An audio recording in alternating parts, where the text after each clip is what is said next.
Et salut la team, rue des joueurs, salut à tous. Bon, pour être parfaitement honnête avec vous, j'ai eu un petit problème pour faire la vidéo. Je venais de la tourner, mais au final, j'ai eu du mal à la dimensionner. Donc c'est parti, je vais la refaire.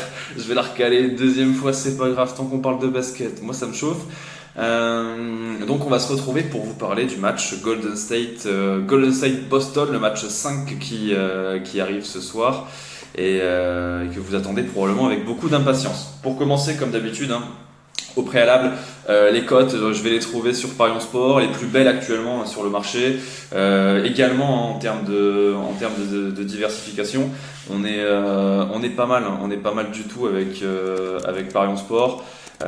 Bon après voilà, j'ai pas trouvé énormément de contenu, j'ai pas trouvé énormément de cotes, mais on va dire que je me suis focus sur une seule, sur ce que je sais faire, on va dire, à savoir les cotes qui sont sèches, hein, comme la victoire de Golden State ou la victoire de Boston. Je vous le dirai au fur et à mesure de la vidéo. Mais concernant, comme d'habitude, un petit bonus par une sport, c'est 200 euros. 200 euros, donc vous misez 200 euros. Si vous voulez gagner, vous récupérez les bénéfices des gains, hein, à savoir si vous mettez 200 euros sur une cote à 1,80, vous en récupérez, si je dis pas de bêtises, ça va être du 160 euros, plus vos 200 euros, donc 360 euros. Et si vous les perdez, vous serez recrédité en free bet à hauteur de 200 euros. Bon, ceci étant dit, on va commencer avec ce match 5 entre Golden State et Boston. D'abord un petit mot sur ce qui s'est passé lors de la vidéo précédente. On était parti sur une victoire de Golden State à Boston, un match ultra important pour les Warriors, hein, qui voulait dire énormément, hein, dans cette série, qui leur aurait permis, hein, qui leur permet actuellement en tout cas de maintenir la tête hors de l'eau, et les Warriors sont revenus à 2-2. Alors dans le match, hein, globalement, on a eu une partie bien serrée. On a eu un match très disputé. On a eu un très beau match, hein, de la part des deux équipes. Ça a très très bien joué, hein, dans les deux sens, que ce soit Boston et Golden State, mais cela n'a duré que 3 quarts temps. Boston, contrairement à ce qui s'est passé, hein, dans la série, parce que Boston avait tendance, on l'a vu lors du premier match, hein, à malmener les Warriors dans le 4e quart temps, mais là le contraire s'est produit. Il n'y a aucune vérité dans le basket, hein, vous le savez. Et les Warriors en ont profité pour se détacher définitivement. Il y avait un point d'écart, hein, à la fin du 3e quart temps, 19-28 en faveur de Golden State dans le dernier quart temps. Curry à 43 points, 10 rebonds, 4 passes, c'était son match, hein, c'était du 14 sur 27 au tir, si je dis pas de bêtises, 7 sur 14 à 3 points, une performance une nouvelle fois héroïque, hein. Le chef a pris les choses en main.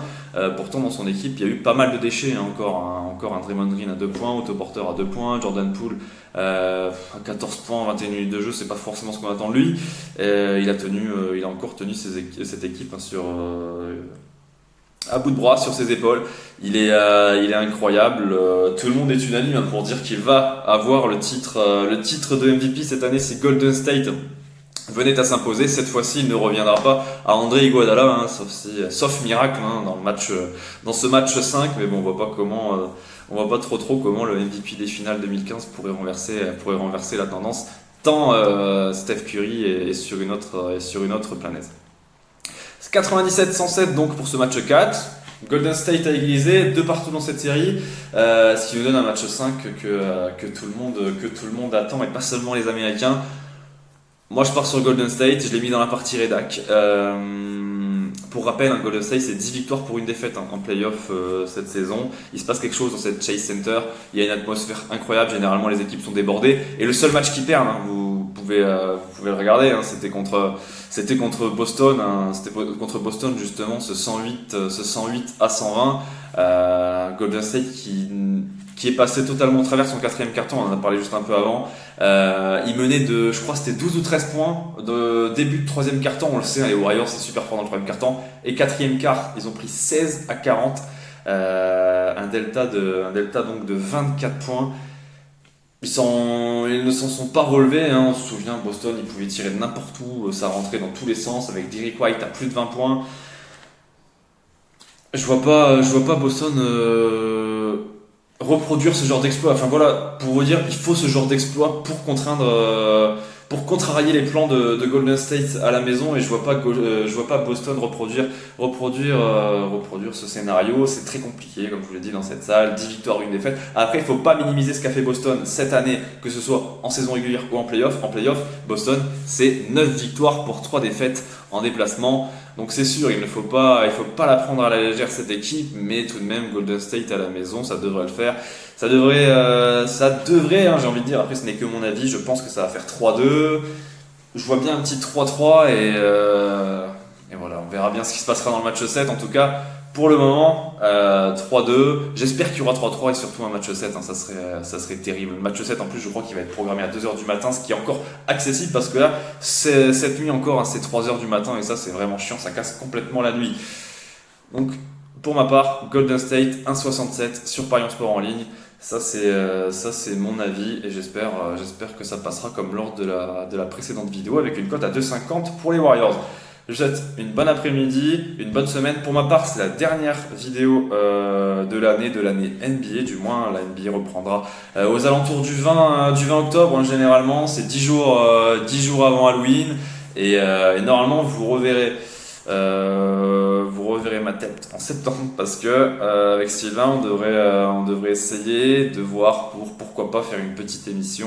On ne sait pas si elle sera quotidienne et dose, on sait pas, en fait, on sait pas trop, hein, même mensuelle à la limite, mais on verra bien pour une émission sur le sport américain en règle générale, hein, début septembre, hein, parce que ça coordonne avec la reprise de la NFL, hein, qui est bien entendu le sport majeur aux États-Unis. Je vous souhaite une bonne après-midi, les amis, une bonne semaine, de bonnes vacances, et pour ma part, je vous retrouve normalement en septembre.